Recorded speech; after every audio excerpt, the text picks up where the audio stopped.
welcome back to my channel. Seperti biasa, di channel ini Riani selalu membahas seputar makanan, musik, dan juga film. Dan kali ini Riani mau menganalisis sebuah film nih, yaitu film The King's Speech yang pernah tayang di tahun 2010. So, kalau kalian tertarik dengan hal-hal tersebut, langsung saja klik tombol subscribe dan jangan lupa aktifkan tombol notifikasinya supaya kalian gak ketinggalan update video terbaru dari kita.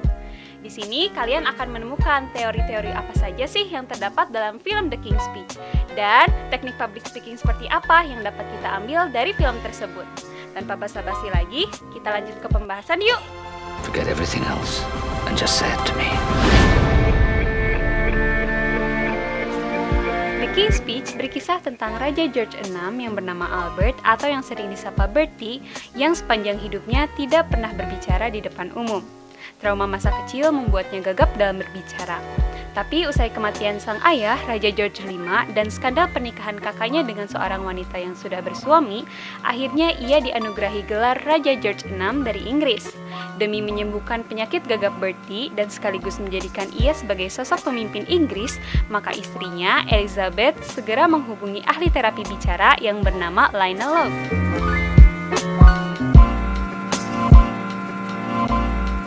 Setelah awal yang sulit dan juga penuh ketegangan, akhirnya Bertie mampu beradaptasi dengan cara kerja Lionel. Dan bahkan ahli terapi dengan metode unik tersebut mampu membuat Bertie menjadi lebih berani. Dengan dukungan penuh dari keluarga, Lionel dan juga pemerintahan Inggris, Bertie akhirnya berhasil membawakan pidatonya di radio dengan lancar dan sukses, yang akhirnya menginspirasi rakyat Inggris untuk siap bertempur dalam perang.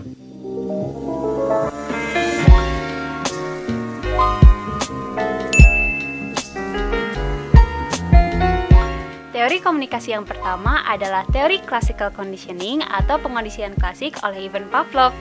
Pengondisian klasik merupakan kemampuan merespons stimulus baru berdasarkan pengalaman yang diperoleh secara berulang-ulang. Contoh kasus dalam film The King's Speech ini adalah ketika Bertie mengalami gangguan kecemasan ketika berbicara di depan umum. Maka Lionel Logue sebagai dokternya memberikan terapi untuk mengatasi rasa kecemasan tersebut dengan cara memberikan alat dengar musik kepada Bertie dan secara bersamaan ia menginstruksikan Bertie untuk membacakan sebuah teks. Dan tanpa Bertie sadari, ternyata ia mampu berbicara dengan lancar karena musik mengalihkan rasa takutnya.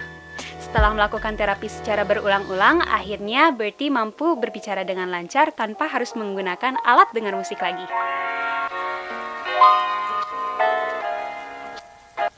Teori komunikasi yang kedua adalah teori operant conditioning atau pengondisian operan oleh B.F. Skinner. Dari film The King's Speech ini dapat dihubungkan dengan teori B.F. Skinner. Yang pertama adalah positive reinforcement, yaitu terjadi ketika Bertie melakukan terapi dengan seorang terapis yang dirasanya cocok dari segi bergaulnya, dan bahkan mereka menjalin persahabatan. Itulah kenapa akhirnya Bertie mampu mengatasi kegagapannya. Yang kedua adalah negative reinforcement. Negative reinforcement terjadi ketika Lionel melakukan sebuah kesalahan yang mengakibatkan Bertie tersinggung, dan bahkan sempat membuat ia tidak mau melanjutkan sesi terapi mereka. Tetapi akhirnya mereka berdua baikan dan melanjutkan sesi terapi mereka. Yang ketiga adalah positive punishment. Positive punishment terjadi ketika awal mulanya Bertie tidak mampu berbicara di depan umum, tetapi tiba-tiba ia dinobatkan sebagai seorang raja, maka mau tidak mau ia harus mengatasi kegagapannya. Dan akhirnya Bertie berhasil mengatasi gangguan kecemasan ketika ia berbicara di depan umum.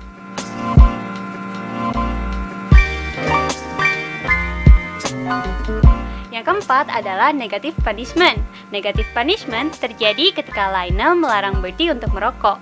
Padahal Bertie sangat ketergantungan pada rokok untuk mengatasi kegelisahannya.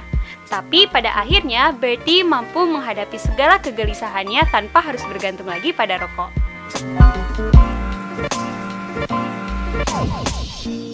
Teori yang ketiga adalah teori observational learning atau belajar observasi dari Albert Bandura. Dari film ini terdapat sebuah adegan singkat di mana ketika Bertie datang ke kantor Lionel untuk pertama kalinya, ia bertemu dengan seorang anak kecil bernama Willy. Kemudian Lionel bercerita bahwa pada mulanya Willy tidak mau mengeluarkan suara sedikit pun dari mulutnya. Tetapi setelah menerima terapi dari Lionel, akhirnya Willy mulai berani untuk mengeluarkan suaranya. Dari cerita tersebut dapat dihubungkan dengan teori observational learning. Yang pertama adalah atensi. Atensi terjadi ketika Bertie mengetahui bahwa Willy mampu berbicara setelah terapi, maka dari itu ia mengamati semua terapi yang diberikan oleh Lionel. Lalu yang kedua ada retensi. Retensi terjadi ketika Bertie hafal terapi Lionel dan terus menerapkan terapi tersebut. Yang ketiga adalah production process. Production process terjadi ketika Bertie melakukan terapi dan mengingatkan Lionel untuk terus memberikan terapi kepadanya. Dan yang terakhir adalah motivasi.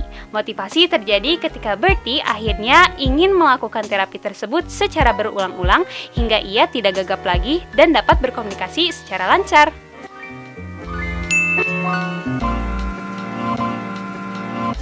Teknik public speaking yang pertama adalah hindari merokok menjelang tampil di depan umum. Bagi sebagian orang, merokok dapat menghilangkan rasa cemas, tetapi akan terdengar buruk ketika kita berbicara sambil terbatuk-batuk. Teknik public speaking yang kedua adalah buat rileks otot tenggorokan dan perkuat lidah kita dengan mengulangi kalimat-kalimat tongue twister. For your information, tongue twister adalah kata-kata yang pelafalannya sulit. Contoh nih, tongue twister dalam bahasa Indonesia. Yang pertama, ular melingkar-lingkar berputar-putar di pinggir pagar Pak Umar. Atau yang kedua, kakak, kuku-kuku kaki kakekku, kok kaku-kaku kenapaku? Buat teman-teman yang berhasil ngucapin kalimat tersebut dengan lancar, langsung aja komen di bawah ya. Oh iya, dan jangan lupa kalau misalnya kalian nih yang punya kalimat tongue twister lainnya, langsung aja share di komen, biar kita bisa latihan bareng-bareng. Teknik public speaking yang ketiga adalah public speaking is about speaking in public, right? Jadi sering-seringlah berlatih berbicara di depan umum. Teknik public speaking yang keempat adalah lafalkan kata-kata dengan jelas sehingga isi pidato tersampaikan. Dan yang terakhir, jangan lupa gladi resik untuk memastikan penampilan esok berjalan dengan sempurna. Oke, mungkin segitu aja untuk video kali ini. Kayak biasa, kalau ada koreksi, saran, atau pertanyaan, langsung tulis di kolom komentar. Dan seperti biasa juga, jangan lupa buat like video ini kalau kalian suka, share ke teman-teman kalian yang tertarik, dan pastinya subscribe ke channel ini. Oke, itu aja. Saya Riani, pamit undur diri. Bye!